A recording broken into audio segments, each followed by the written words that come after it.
rise. And if any unforeseen issues arise during the countdown, we can pause the launch sequence if necessary, as you've just seen. The window for today's launch attempt opened up at 2200 Eastern Time. The pad was cleared of all personnel at T-minus 4 hours, followed by the start of propellant loading, which has since been completed. We're now topping off our tanks and conditioning our propellant to the proper temperatures ahead of launch. Now at approximately T-minus 20 to T-minus 15 minutes, the launch director will poll the launch teams to ensure that all subsystems, weather, and the range are go for terminal count. Terminal count will then begin at T-minus 70 seconds, and that's when the vehicle's internal flight computer will take control of the countdown. Now while we wait for T0, let's talk about the process that got us here. Good luck, have fun is the maiden launch of our 3D printed Terran 1 rocket. Terran 1 is an orbital class rocket, so reaching orbit would be the best possible outcome. But as you've heard us say before, we are truly looking for some important base hits here today. Notably, a key objective for today's flight is largely about proving our hypothesis that 3D printing is a viable way to manufacture a rocket and it can successfully withstand the pressures of flight. Through robust ground testing, we're confident that we have a real shot at proving just that. So the more data that we collect from this flight means that we'll have access to more insights, and this will give us the confidence that we're able to execute on Terran R and help us solve all the hard problems that come with building a medium to heavy lift reusable rocket. As a business, we're following a Pathfinder product development approach. So the Terran 1 that you see on the pad today has always been our Pathfinder. It was designed to be a development platform for Terran R, and it has served us exceedingly well to date in that capacity as we've progressed through printing and testing ahead of today's launch. Arwa, let's remind everyone what we would call a success for today's launch. Absolutely. Again, safely clearing the pad, getting out over the ocean, and passing the point of maximum dynamic pressure, or max Q, would be a big milestone for today's launch. This is again because it's the point where the structural loads on the vehicle are the highest, making it one of the most challenging phases of flight. And this is the point in flight where we really want to prove much of what has already been proven on the ground. During acceptance testing, the vehicle withstood loads even beyond what we anticipate it will encounter during flight. So passing this milestone would effectively demonstrate that 3D printed rockets are structurally viable.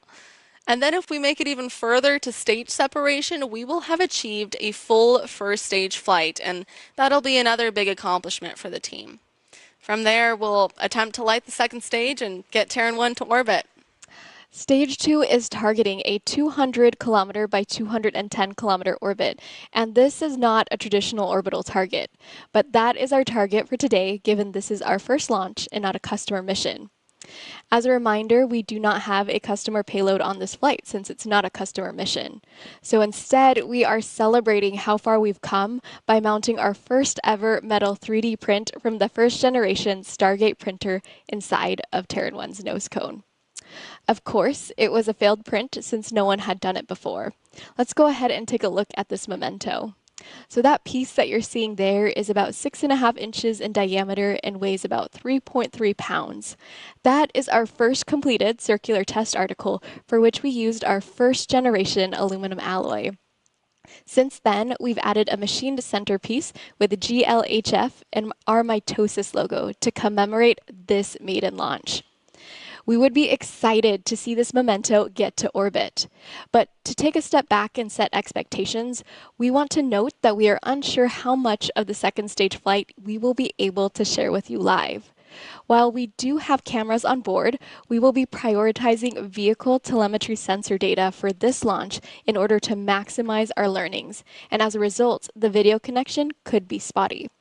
In the event that we do lose video, we will do our best to keep you up to date as we receive telemetry and information live. And once again, we have strict safety protocols in effect for today's flight and are of course closely coordinating with the FAA and Space Launch Delta 45. These protocols are standard for all launches and ensure that no one would be in harm's way if there were to be an anomaly. Now, from our very first failed print 7 years ago, It's taken a relentless focus on innovation and almost countless iterations to get to where we are today. The world's first 3D printed rocket on the launch pad here at Cape Canaveral. And like the first print, Terran 1 is the first step of many towards making humanity a multiplanetary species. Now, as a reminder, our primary objective for today is to gather as much data as possible to help develop our future vehicles, including Terran R, our larger, medium to heavy lift reusable launch vehicle. Up next in our countdown will be the go, no go for launch, which is expected to occur in the next several minutes. Let's take in some views of Turn 1 under the lights of Launch Complex 16 while we wait to hear from Mission Control.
Once again, everyone, we are currently standing by for the go no go polls from Mission Control.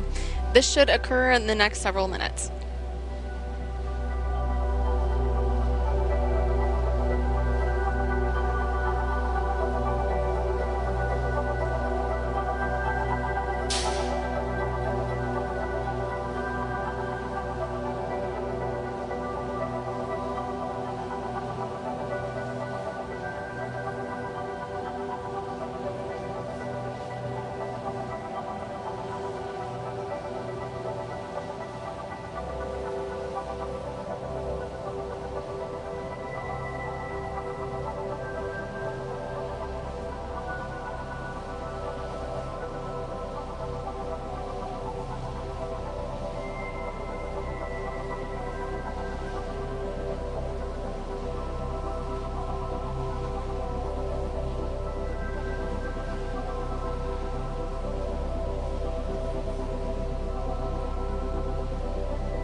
announcement on countdown. This is LD. You're going to pause the clock at T-minus 10 minutes to assess high-level winds. We'll update briefly with a new T0 time once we get new balloon data.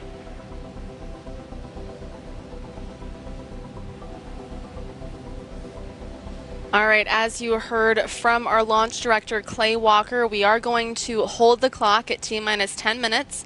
We're currently evaluating those upper level winds and just make sure that the wind shear is okay with our stage 1 gimbal limits. We're going to coordinate with the range and make sure we have the proper data that is within acceptable limits before we have a new T0. Stand by.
All right, everyone, we are currently looking at an updated launch time of 23:25 Eastern. That's 11:25 p.m. Eastern. We're going to wait for that final confirmation from the range, and then we'll pick up our T clock accordingly at 23:15.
As we continue to hold, let's take a moment for those that missed the previous broadcast to do a refresher about the Terran 1 architecture. Let's go ahead and look at Terran 1 on a graphic up on the screen. So starting from the left-hand side of the vehicle, this is the bottom where we have the 9 Aeon 1 engines. In our previous broadcast, we talked about these engines getting printed using powder bed fusion or PBF technology. Each of these engines has a thrust capability of 23,000 pounds at sea level. This gives us a max total liftoff thrust of more than 200,000 pounds. The Aeon 1 engine is designed with a gas generator cycle, and we have thrust vector control actuators, or TVCAs, mounted on these engines in order to gimbal the vehicle during flight. We have completed more than 2,000 engine hot fires and over 10,900 seconds of runtime across Aeon 1 hot fire tests. The Aeon 1 engines are attached to the vehicle through the thrust structure. This is what takes the load from the thrust of the engines. And above the thrust structure is the stage with WAM printed tanks. This is our wire arc additive manufacturing in-house process. These tanks hold liquid oxygen on the top and liquid natural gas on the bottom. These tanks are pressurized during flight using an autogenous pressurization system. This works by running propellant through heat exchangers mounted on our engines, which convert the liquid propellant into a gaseous state, and this is piped into the top of the tanks to maintain our ullage pressure, or the required pressure for the tanks. Above the Stage 1 tanks is the WAM printed interstage, and this holds our stage separation mechanisms that separate Stage 2 from Stage 1 during flight. This is a pneumatic pusher system. And above the interstage is Stage 2, which has a single Aeon vacuum engine that is also printed with PBF. This engine has a thrust capability of more than 25,000 pounds in vacuum and has... Announcement on countdown, this is the LD. We have coordinated a new UTC target time of 03:25:00. Clock will jump back to T-minus 16 minutes for go, no, go poll. And we'll begin count shortly thereafter. Okay, there was that official confirmation of the new launch time of 23:25 Eastern.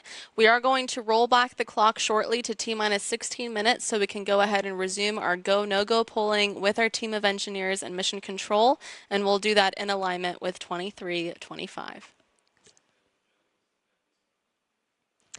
And as we continue to wait, let's finish up on the Terran 1 architecture.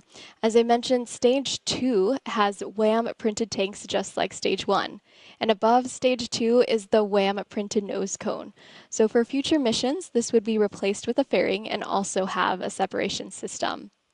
We don't have a customer payload as we discussed, but we did design Terran 1 for a payload capacity of 1,250 kilograms to low Earth orbit, or LEO, and 900 kilograms to Sun synchronous orbit, or SSO, for customer missions. All data from Terran 1 development will be fed into Terran R, and you can follow along our updates in the development, particularly for our Aeon R engine. We'll go ahead and take a moment to continue to look at Terran 1 out on the pad as we wait for updates from Mission Control.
as a reminder, we have coordinated a new T0 time of 23:25 Eastern. The T clock is currently paused at T minus 16 minutes. We're going to resume that T clock in about 5 minutes, where we're going to go straight into the go, no-go polls with mission control.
All right, T-clock is rolling. We are less than 16 minutes away.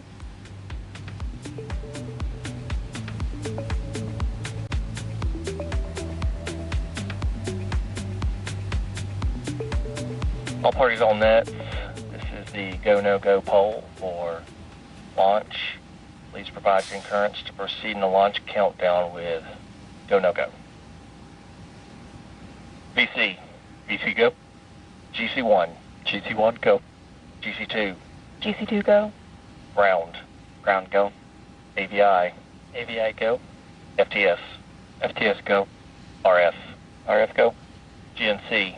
GNC go. Flight software. Flight software go. Thermal. Thermal go. Prop 1. Prop 1 go. Prop 2. Prop 2 go.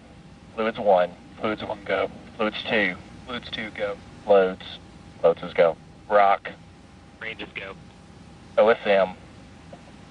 RC. RC go. Vehicle. Vehicles go. CE. CEs go. LC. LCs go. All parties have reported go for launch countdown. Once the clock begins to roll, anyone can call for a hold at any time. A hold is called prior to T-minus 70 seconds. The T-clock will continue to roll until T-minus 70, at which point a hold will automatically be initiated. A hold is not possible after T-minus 70, and any hold call after that will result in a terminal count abort. Should a hold manual be necessary, the person calling for a hold or abort should state clearly on comms, hold, hold, hold, or abort, abort, abort. In the event that OSM requires a hold, OSM will initiate the hold command on the OSM GUI and notify LD and RC on primary net. And you just heard our launch director complete the go, no-go polling with our mission control team. As you heard, all systems are currently healthy, so as of now, we're able to proceed with our scheduled launch time in just about 13 minutes. Throughout today's live stream, you've been hearing callouts from Mission Control. Let's take a moment to introduce you to our Mission Control team. Clay Walker, who you just heard, Launch Director. John Wiswall, Launch Conductor. James Harris, Chief Engineer. Elijah Escobedo, Vehicle Controls. Brian Batters and Zoe Dickard on Ground Control. Bill Stack, Ground. And Joy Mosdell, Range Coordinator. These are a few notable members also from leadership are supporting today's launch here at Launch Control, and this includes our co-founder and CEO, Tim Ellis, our Chief Operating Officer who leads product execution, Zach Dunn, Vice President of Test and Launch, Don Katterbeck, and Director of Cape Operations, Pat Svatek. These are among the many, many others who are making today's launch happen.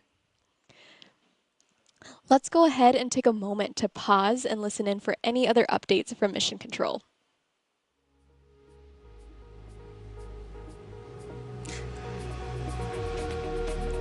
I think while we wait, maybe for our new viewers, let's give them a little bit more info about the systems that we're seeing on the pad once again.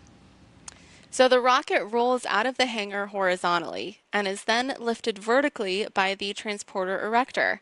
That's the black vertical truss structure that you see behind the rocket there. The 4 large towers surrounding the pad make up our lightning protection system.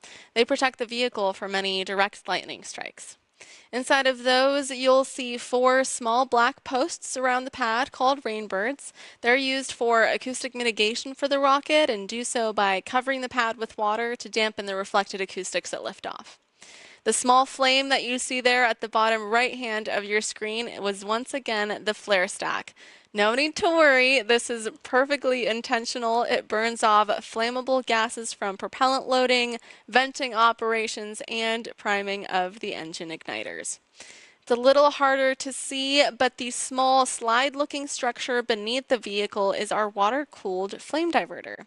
It's used to mitigate the heat from lighting the engines, and it directs exhaust plumes away from the vehicle. You might also be able to see in this view 3 different levels under the rocket. So the largest and lowest level is the pad deck, and directly above it is the launch table. So this is where the launch mount pins to the pad and creates that flame duct.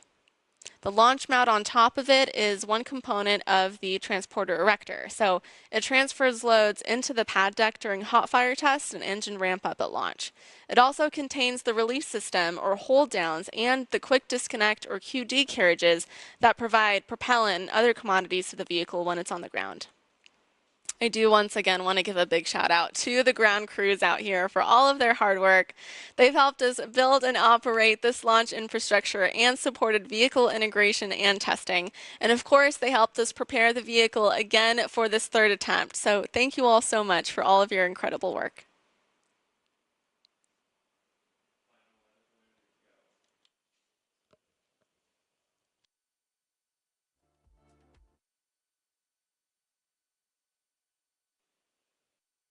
We did just get an update that, according to our latest weather balloon data, upper level winds are currently go. So the T clock is going to continue to roll. Minutes, countdown sequence has started. There you go. We are just 10 minutes away from this historic launch.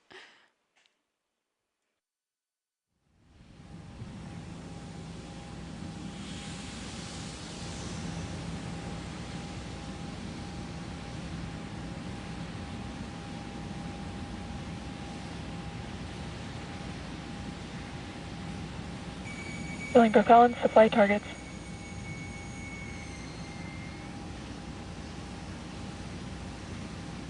We're currently at T-minus 9 minutes and 20 seconds.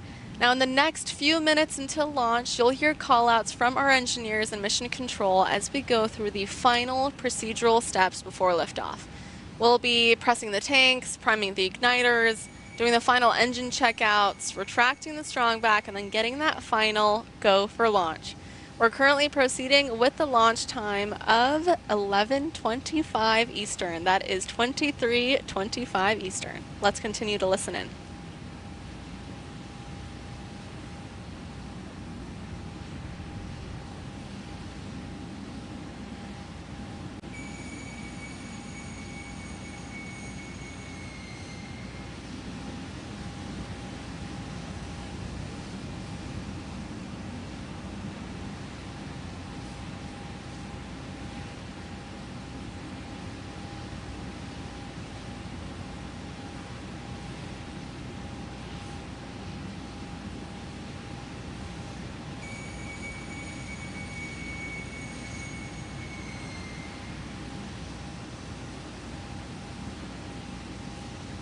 Stage 1 pneumatics and transition to helium. All right, we're pressurizing the propellant tanks to flight pressures with helium. As a reminder, during flight, we'll pressurize the tanks using autogenous for engine chill. Pressurization. As you can see from these epic views, we are launching at night today, but in terms of our vehicle, it doesn't make a difference if we're launching during the day or at night. The systems operate the same. You are able to see those white clouds a little bit more clearly now. So that big white cloud you're seeing come out of the strongback is due to strongback chill operations. So we're chilling all of the ground equipment to try to get our locks as cold as possible for stage 2. Those smaller white clouds that you saw earlier coming out of the vehicle at different levels are due to the venting of the chilled gas from the rocket. And that venting into the humid Florida air out here is what causes the gas to condense into vapor and look like clouds. You can also see the frost on the rocket and what looks to be small white pieces falling off. That's all just ice, and it's because of the chilled propellant inside. It's so cold that you'll see ice falling off the vehicle.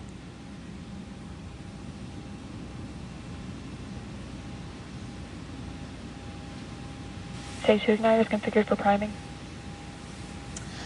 Arwa, let's walk through the launch timeline now that we're getting closer. Yeah, at T-minus 70 seconds, the vehicle will go into terminal count, and this is when the vehicle's internal flight computer takes control of the countdown. We'll then go into final flight termination checks and get FTS go from the launch conductor in coordination with the mission flight control officer and operations safety manager. T-minus 6 seconds, we're going to see that blue fire and have ignition of those 9 beautiful 3D printed Aeon 1 engines. And then at T0, we will have liftoff and Terran 1 will fly. Shortly after, at T plus 2 seconds, the strong back will throw back to assist in removing the umbilicals and clear the path for the vehicle to fly.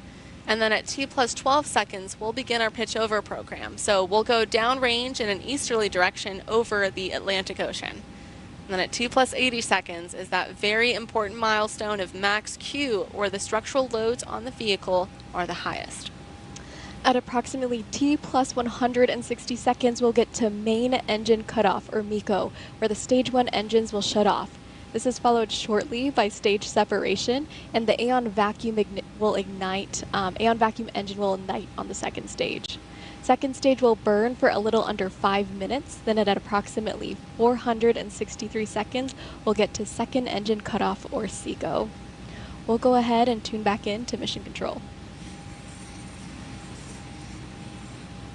Flight computer and vertical leveling. As a reminder, GLHF is our maiden launch, so what we're really looking for here is to learn as much as possible and demonstrate the product concept. A big milestone will be reaching that point of maximum dynamic pressure, or Max Q.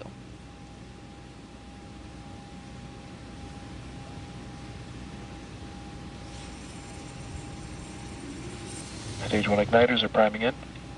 Stage 2 igniters, the flight target. We're now priming those igniters with gaseous oxygen and gaseous hydrogen.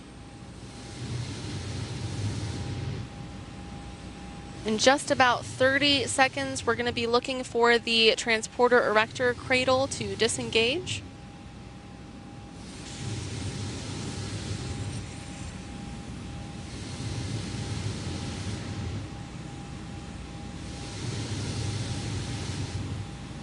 Stage 2 is on internal power.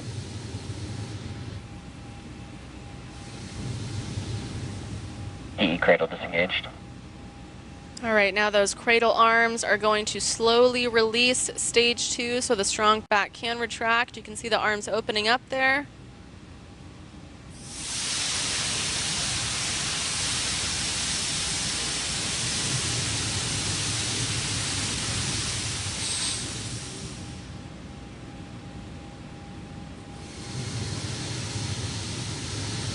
Stage 1 TVC checkouts running. And now you'll be able to see the stage 1 engines gimbaling or tilting, as you see, while we're completing those final thrust vector control health checks. Stage 1 is on internal power.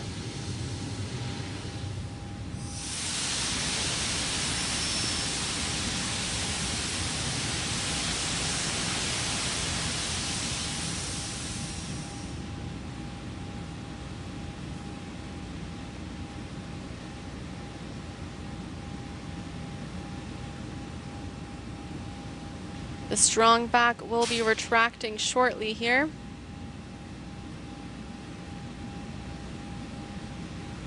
Strong back is retracting. There you go. We're retracting that black truss structure to prepare for Stage 2 TVC checkouts. for umbilical separation now that both stages are on internal power. And now we're doing those final thrust vector control health checks on the upper stage.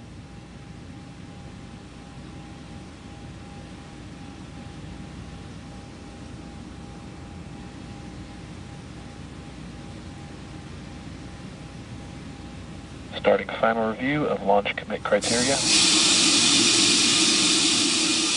Wow, we are very closely approaching T-minus 1 minute. I just want to remind all of us here that what you're looking at on your screen is 85% 3D printed, and it is about to fly.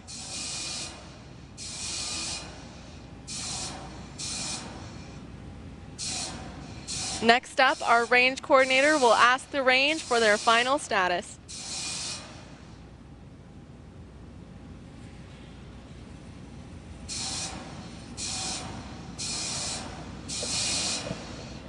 Rock, report range status. Range green.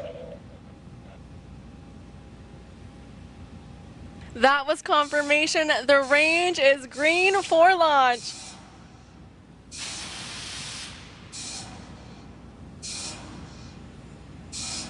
Propellant closing out.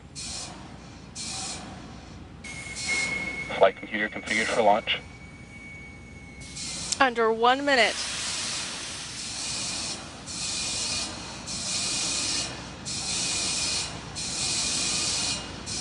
LD, are you go for launch?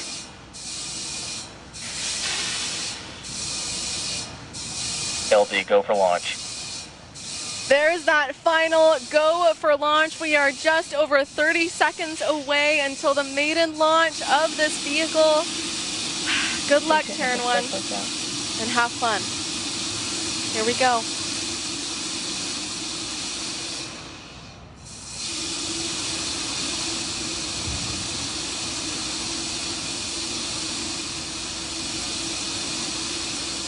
Ten, 9, 8, 7, 6, 5, 4, 3, 2, 1.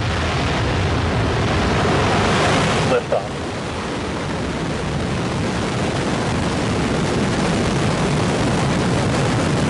Terran 1 has cleared the tower. Control maneuver starting.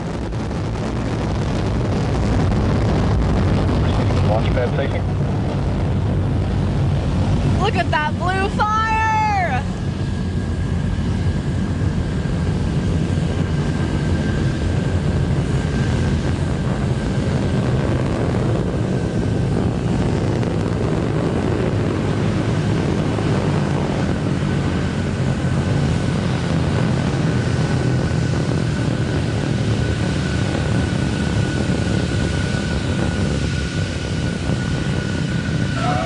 If you can hear me over the cheering, the vehicle is now headed downrange in an easterly direction over the Atlantic Ocean.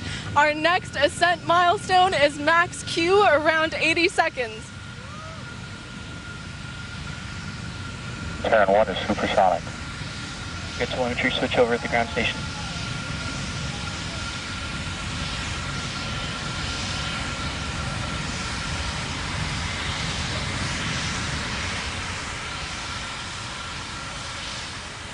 Max Q. We are on our way to making a new history. Terran came ready to play today. You just heard that call out indicating Terran 1 just made it through. Max Q. We just completed a major step in proving to the world that 3D printed rockets are structurally viable.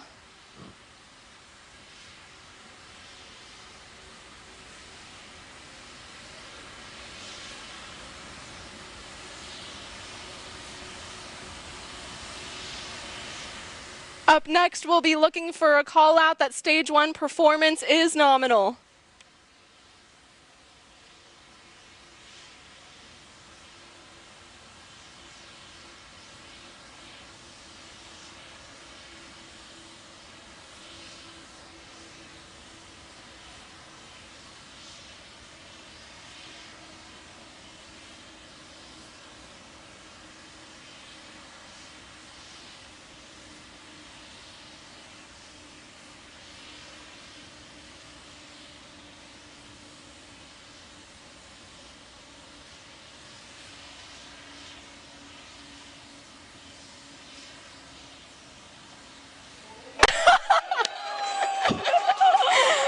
As you can see, we were waiting for MECO and upper stage ignition. This means that we had a main engine cutoff for stage 1, and directly following that, we had second stage ignition, which you can see the Aeon vacuum engine in that beautiful view in the night sky.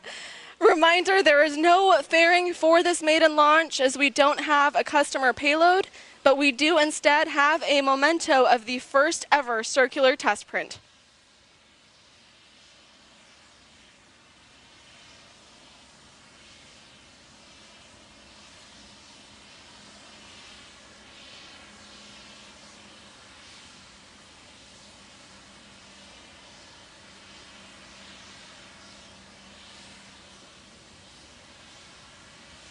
We are currently standing by for an update on what's happening with the stage 2 engine.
Announcement on countdown. This is the LD. There has been a T plus anomaly with stage 2. LC, please begin anomaly procedure section 25.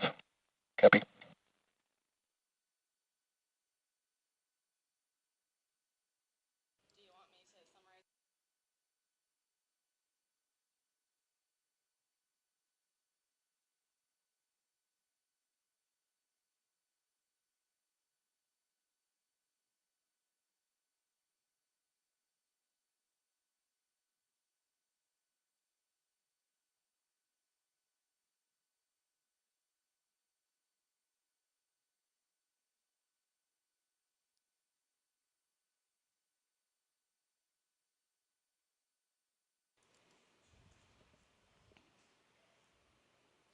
As you heard from our launch director, we did have an anomaly with stage 2 during flight.